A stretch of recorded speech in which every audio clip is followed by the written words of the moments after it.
I want to tell you a story, one that stayed with me for a long time. It's about a little boy, a wise old monk, and a storm.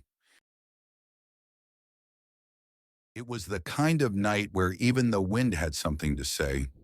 Rain didn't fall, it slammed. Lightning didn't strike, it screamed.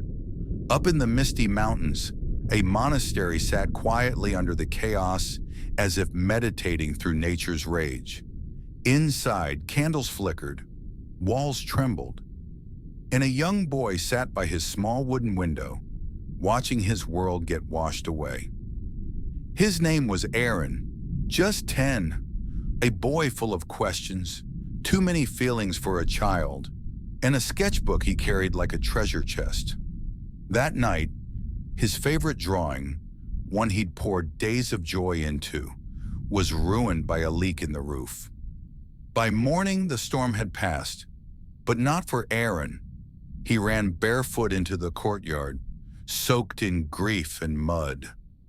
His world was not just wet, it was broken, and he found himself standing in front of his teacher, the old monk who had raised him like a father.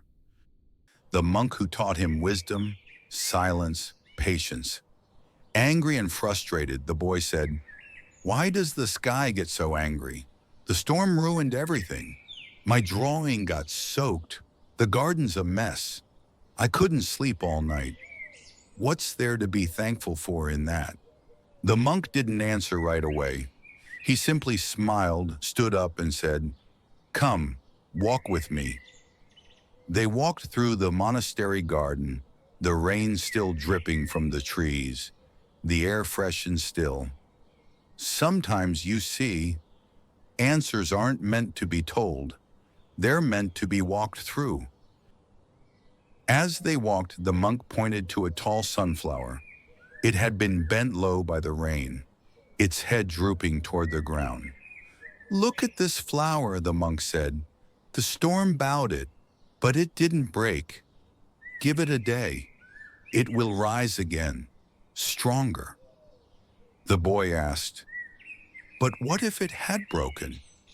And the monk replied, "Then it would return to the earth, feed the soil, and give birth to something new. Nothing is ever wasted. Even in loss, there's giving." They walked further and stopped at an old tree, its trunk wide and wise with a deep scar running down the middle. The monk said, "This tree was struck by lightning when I was a child. Everyone thought it would die, but it lived, and it grew stronger." He placed the boy's hand on the rough bark. "This scar, it's not weakness, it's proof that it suffered and still stood." Not far from the tree, there was a puddle left behind by the rain. The monk pointed to it and said, "Look inside. What do you see?" The boy leaned over. "I see the sky, my face, the clouds." Then the monk asked, "Would you see that if the ground were dry?" Sometime it takes a storm to show us what's already within us. As the rain picked up again, they took shelter under a small wooden roof. The monk pulled out a wooden bowl, simple, worn, and he said, "When your bowl is full, nothing more can enter. But after a storm, after something is taken, the bowl is empty again." The boy frowned. "Empty feels sad." The monk smiled. "Empty means ready, ready to receive peace, wisdom, a new beginning. That's why we must be grateful, even for what we lose." Slowly, the clouds above began to part. Sunlight poured through like gold. The garden still looked messy, but now it shimmered. And that sunflower, it was already beginning to rise. The boy stood quietly for a moment. Then, he bowed his head, placed his palms together, and whispered, "Thank you for the storm." That moment taught me something I never forgot. Gratitude isn't just for the good days.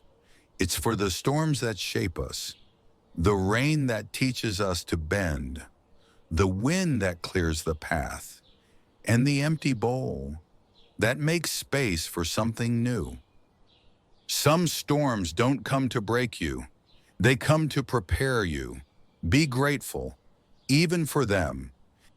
The truth is, we all face storms, some outside us, some within. But what matters isn't how loud the thunder gets. It's how we respond when the sky clears. Do we stay bitter, or do we look around and see what the storm made possible? Gratitude doesn't mean pretending everything is perfect. It means finding meaning even in the mess. Like the monk showed that boy, sometimes the hardest moments grow the strongest roots. So the next time life shakes you, ask yourself, not why me, but what is this here to teach me? That's where growth begins.